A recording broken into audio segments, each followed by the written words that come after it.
Afternoon, class. Good afternoon, team. Hope you are all well, and just keep on reminding your colleagues to join the class. We are out of time, and thank you for joining. We're going to start right away on where we left on our last class. And on our last class, we talked about service equipments. If I may ask, someone just to tell us anything that we talked about in our previous class.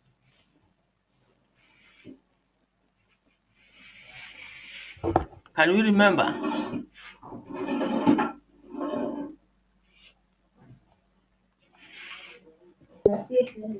Let's raise up your hand. I can see Winket. Tell us, Yes, Mwalimu. tell us something about our last class. So last class we learned about factors to consider when purchasing service equipment, Yes. where we gave some such as the type of service to be offered, Okay.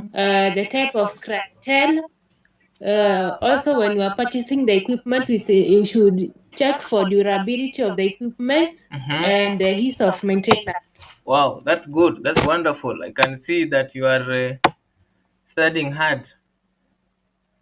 Now, is there anybody with something else?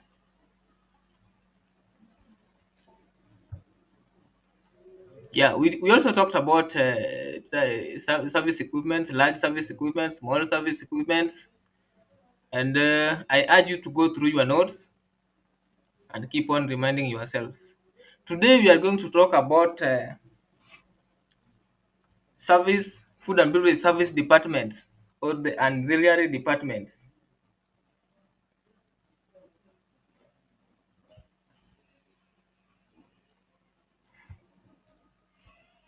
We are going to talk about departments, and by the end of the lesson, I will urge you to identify food and beverage service areas and ancillary departments. Again, you must be able to state functions and functions of service areas and ancillary departments. And finally, identify equipment used in service areas in those departments. So I would like to share my screen so that we can go together on whatever I will be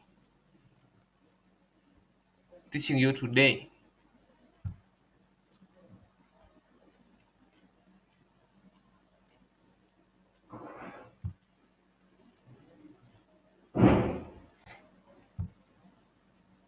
Can you see my screen?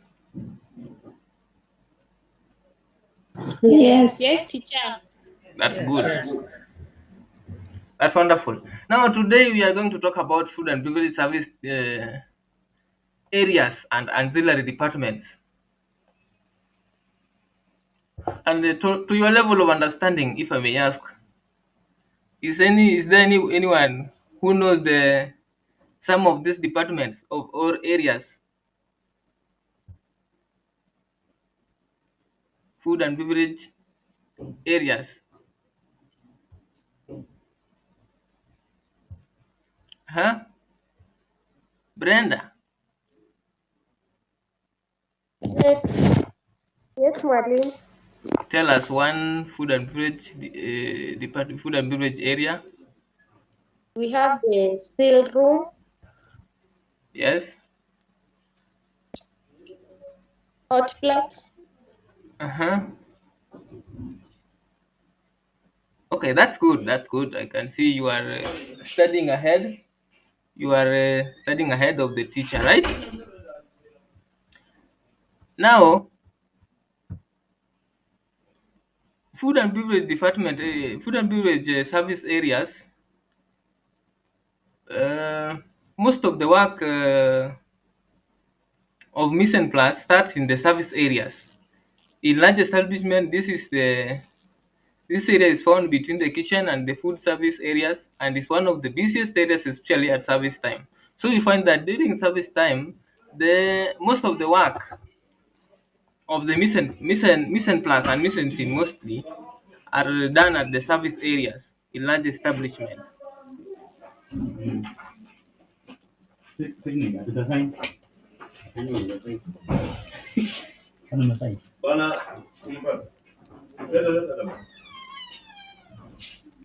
Just a minute. Now, the following are the food and beverage service areas. We have the still room, the silver plates or the plate room, the wash up area, the hot plate, and the spare linen store.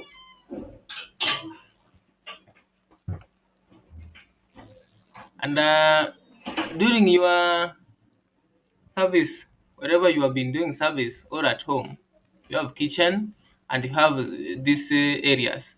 For example, the wash up area is very common with most of our homes.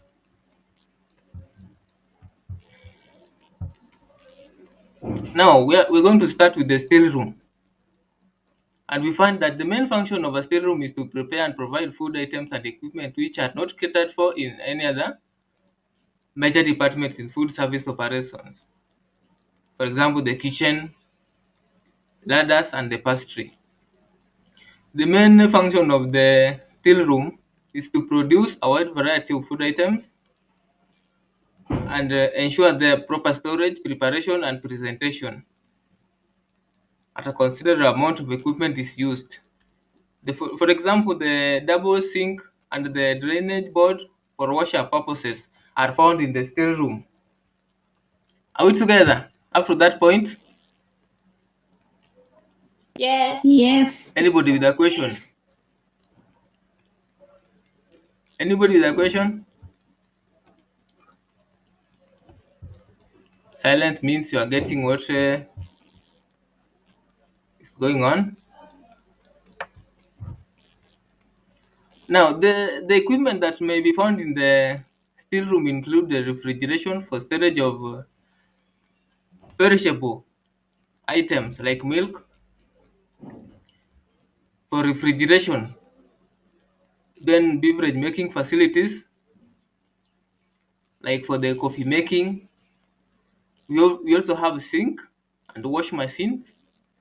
We also have salamanders and toasters, bread slicing machines, worktop and cutting board, general storage space, shelves and cupboards, and so many other equipments that you may find in the still room. Because as at now we have known the meaning of a still room. I want to take you through silver room or plate room.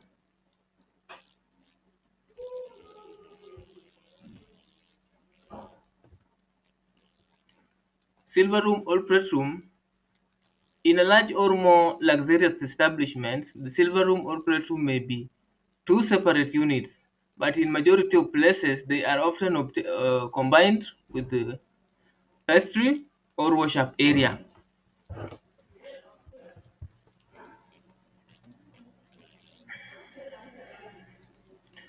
Now, in the silver room is where we can wash the plates. Plate washing machines are found in the silver room, and we also have cutlery, flatware, and hardware are stored in the silver room. In the silver room, we have we because I've told you that we wash. We have dishwashing methods because the dishes are washed in the silver room. Can someone read what you are seeing in the screen?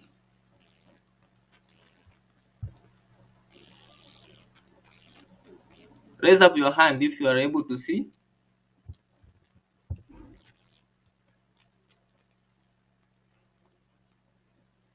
Are you able to see? Yes. Can someone read what you are seeing?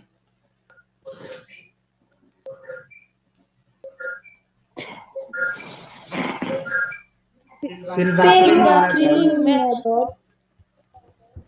These are various methods of cleaning silver which depend on the size and class of the establishment. Larger establishments are burnishing machines, while small establishments use manual method. So the first cleaning silver cleaning methods, we have burnishing machine. And polished with a dry tea cloth. You can stop there.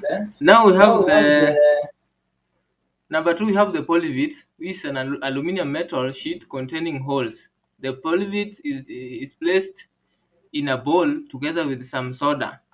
So this is another method of dishwashing in the silver room as a silver cleaning method. I'll show you when we will going for our practicals. I'll show you how the polyvit works, the plate powder works, and the plate powder is a pink powder which needs mixing with a little methylated spirit or water to obtain a smooth paste.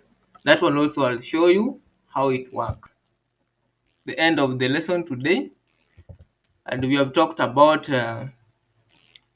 various auxiliary departments of service, whereby we have talked about the steel room,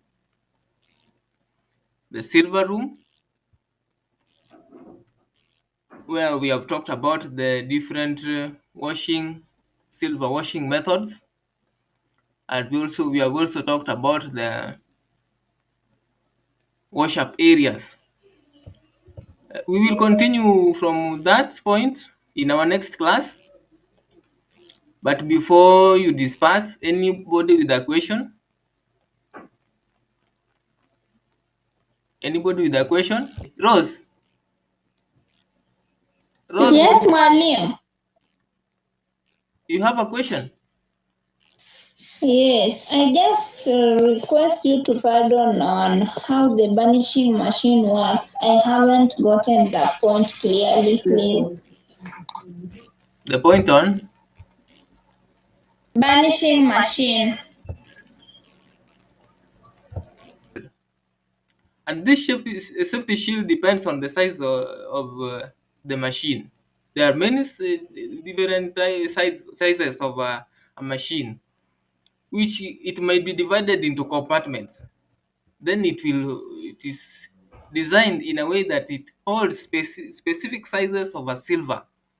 Remember, a silver, we have different equipment made of silver, like for example teapots, coffee pots, uh, and milk jugs, and many others. So this now we are just winding up. Hata kama atakuwa ameingia late already. We are just winding up. I just want to give an assignment. Then can you see the assignment? Yes. No.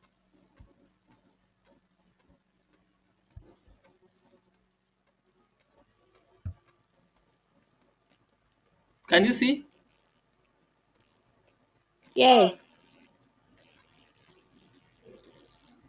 Thomas Uchieng, can you read the assignment down there?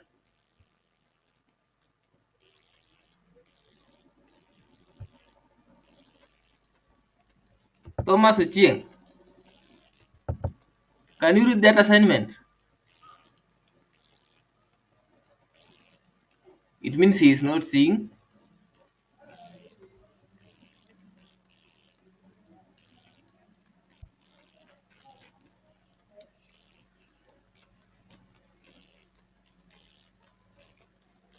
Duncan Omondi, Brenda Asiyo, Yes, yes, Malim. can you read that assignment for them? Individual assignment. Describe any 5 dishwashing methods used in used in the wash up area. Used in the wash up area. That's good. Now I've given you some of them. You can also go ahead and discuss them in details. This was just a brief. Now I want you to go individually, describe 5 in details, advantages, disadvantages, and their characteristics, and how they work. Okay? Yes, sir. Yes, sir. Okay, that was good. We have just come to the end of our lesson, and that assignment will be submitted. Class rep submit that assignment in our next class. We will meet during practicals, and I wish you a wonderful evening. Thank you. You too have a blessed evening. Thank you very much. Thank you, sir. Thank you. Thank you. You can leave now.